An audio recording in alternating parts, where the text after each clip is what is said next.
Мир постоянно говорит с нами, намеками, шепотом, через случайные встречи подает сигналы внезапными озарениями или повторяющимися числами. Но мы слишком заняты и не слышим или не хотим слышать этих знаков и подсказок, которые могут направить, предупредить или изменить наше восприятие реальности. Умение видеть такие знаки – это навык замечать закономерности, связывать детали и задавать вопросы там, где другие проходят мимо. Иногда достаточно просто внимательно посмотреть на привычные вещи, и мир начинает говорить громче. И тогда начинаешь понимать, а ведь это события знаковые, раз их запечатлели тем или иным способом.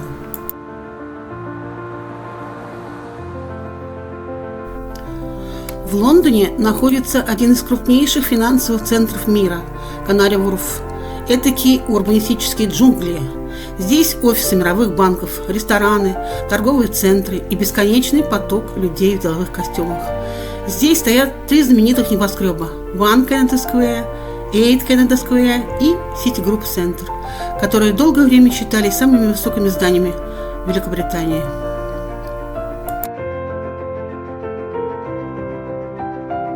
Но так было не всегда. Еще совсем недавно на этом месте находились старые доки, ворота Британской империи.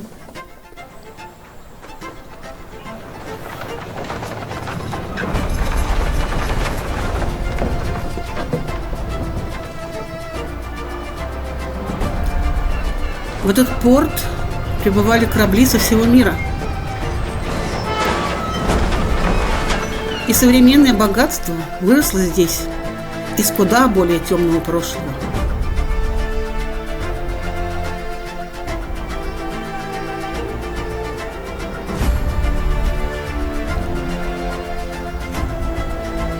Основателем Вест-Индских доков был шотландский купец Роберт Миллиган, предприниматель и работорговец.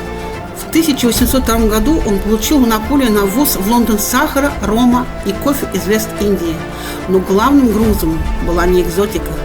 Через эти доки проходила колониальная торговля и работорговля.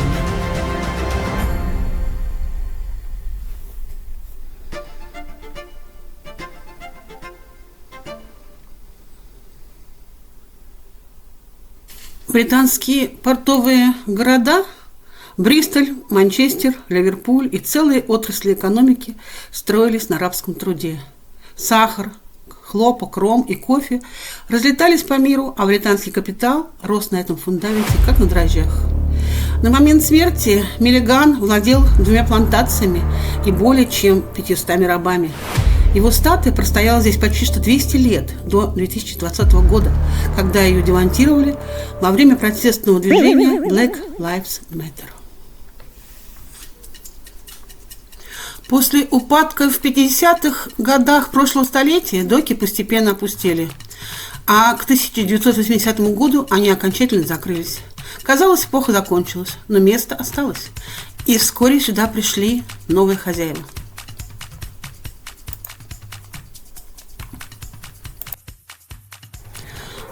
В 80-х банкир Майкл фон Клем, внук вице-президента Ситибанк, предложил дерзкий проект построить город будущего на месте колониального прошлого. Лондонцы сомневались, но проект выкупили канадские инвесторы, и в 90-е годы стройка началась. А в 2004 году компанию Канари-Вурф Групп приобрел консорциум во главе с банком Морган Стэнли, за которым стоит громкое имя Джона Перпонта Моргана. Однажды Морган выделил Тесле деньги на создание всемирной системы беспроводной передачи энергии. Тесла признался Моргану, станция будет без проводов. И Морган отказался от проекта, так как не понимал, как тогда он будет зарабатывать на этом. Он создавал промышленные гиганты General Electric, US Steel и спасал экономику США во время финансовых кризисов XIX века. Он не был самым богатым, но влиятельные банкиры Америка не знала. Его называли корсаром финансового мира. Однако главной легендой в семье считался его предок – пират Генри Морган. Вице-губернатор Ямайки, прозванный жестоким. Кажется, любовь к риску передалась по наследству. Морган очень гордился этим родством. и все свои яхты называл неизменным именем «Корсар». А инициалы JP в названии банка должны были отличать Джона Пирпонта Моргана от его знаменитого предка. В XIX веке Европа отчаянно нуждалась в китайском чае, шелке и фарфоре. Но Китай почти ничего не покупал и вел закрытую политику. Баланс сил нужно было изменить. Решение оказалось простым и разрушительным. Каким? Опиум. Мак выращивался в Британской Индии, перерабатывался и тайно возился в Китай. Серебро уходило обратно в британские банки, а зависимость росла быстрее любой торговли. Когда китайские власти попытались остановить поток наркотиков, начались опиумные войны, которые Китай проиграл, потому что и население, и армия уже плотно сидели на наркотической игле и не смогли дать англичанам отпор. Следствием этих войн стало открытие Китаем 5 портов для английских судов и потеря Гонконга, который полностью ушел под британскую юрисдикцию. Именно в этой новой системе глобальной торговли в 1865 году появился банк, который должен был обслуживать империю. Гонконг и Шанхай Банкинг Корпорейшн, сокращенно HSBC. Банк соединял купцов и правительство, превращая торговлю в финансовую систему. Со временем HSBC стал одним из крупнейших банков мира, а Канари Уорф стал основным соперником Сити, который расположен неподалеку. Канари Уорф расположен на острове, а вернее полуострове, под странным названием Isle of Dogs, что значит «собачий остров». И это странность, которую почти никто не замечает. Почему один из главных финансовых центров мира носит название, связанное с собаками? Сначала кажется, что это просто историческая случайность, но собачьи следы начинают появляться повсюду. Само название Канария связано с Канарскими островами, а слово «канариас» происходит от латинского «canis» – собака. В древних источниках архипелаг называли Канария Инсулае – собачьи острова. Собаки до сих пор держат щит на гербе Канарских островов, только под испанской короной. И тогда возникает другой вопрос. Почему же именно собачий символ сопровождает маршруты, из которых выросла мировая торговля? Британская империя на пике своего могущества владела примерно четвертью всех территорий и населения планеты. И это при наличии довольно сильных конкурентов в лице Испании, Франции, России. Но Альбион однозначно обскакал своих соперников во всем. Такие благородные в кавычках качества и занятия, как жестокость, беспринципность, лицемерие, ксенофобия, агрессия и даже наркоторговля, не мешали британцам считать себя самыми лучшими, прогрессивными и достойными представителями новой элиты. Все это превратило Британию в мирового барыгу, и к началу XX века над ней больше не заходило солнце. У нее были территории в каждой из часовых зон. Это была не просто торговля, это была система, в которой грабеж был узаконен. В XVI веке английская корона начала выдавать особые разрешения людям, которых официально называли каперами, а сами они часто называли себя sea wolves – морские волки, хищники моря, действующие стаей. И главное, они действовали законно. Одним из самых известных таких волков был Фрэнсис Дрейк, моряк, корсар и работорговец. Он нападал на испанские и португальские корабли по личному разрешению королевы Елизаветы. Награбленные Дрейком 600 тысяч фунтов позволили Елизавете погасить все внешние долги. Империя росла, а пираты получали титулы лордов и посвящались в рыцари. И если раньше богатство добывали пушечными залпами и абордажами, то позже оно просто сменило форму. Может, снова мы начнем наш дикий дружный вой. Пиратство стало респектабельным. Поймем, что жизнь кровавый бой. Оно сменило декорации. Их корабли с серебром, сахаром, ромом и живым товаром окончательно пришвартовались на месте старых доков. И сегодня стеклянные небоскребы почти полностью скрыли эту историю. Язык всегда помнит то, что забывают люди. Слова «дог» и «дог» звучат почти одинаково, а слово «channel» перекликается с «kennel» – «кнура». У слова «kennel» двойное происхождение. Оно связано и с латинским canis – собака, и с canalis – канал. Будто сами портовые пространства сохраняют след старой символики. Даже выражение dog – dogs – портовые собаки – объединяет оба смысла. От латинского canis происходит и итальянское canaglia – свора собак. Со временем словом каналья стали называть тех людей, которые действуют вне правил. Isle of Dogs – остров-порт, где стаи торговцев объединились по крови и духу добычи. Любая стая метит своей территории. Названия с этим корнем встречаются снова и снова.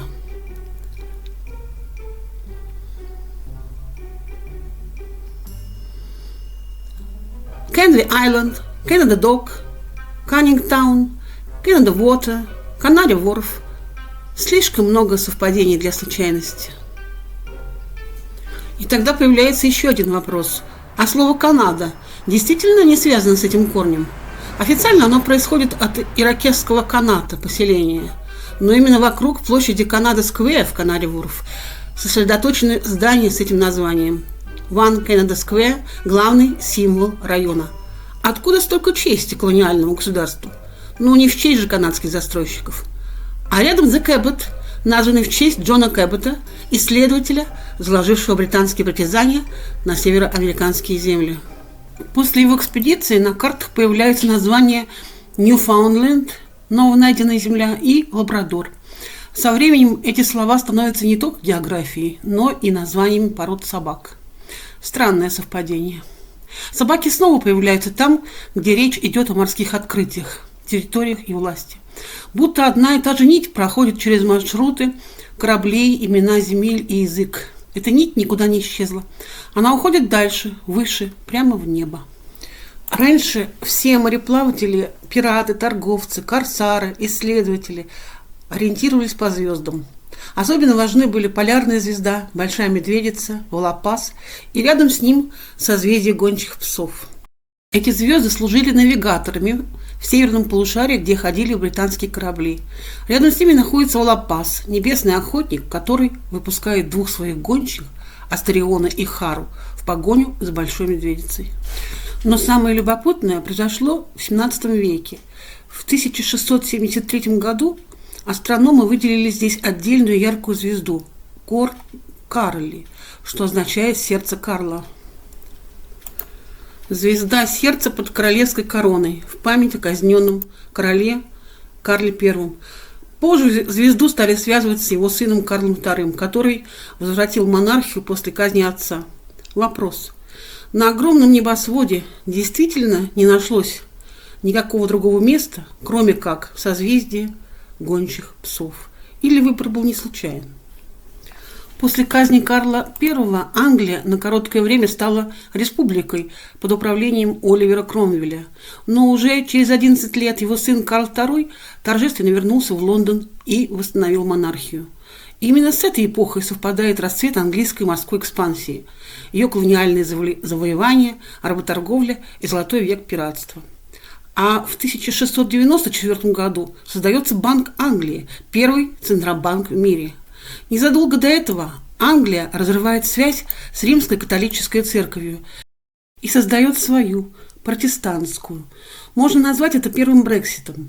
Король становится не только правителем государства, но и главой новой протестантской церкви, которая теперь стала называться англиканской. Не английской, а именно англиканской. Англикане отпочковались от Ватикана. Собачьи дети подросли и показали клыки своему собачьему папе.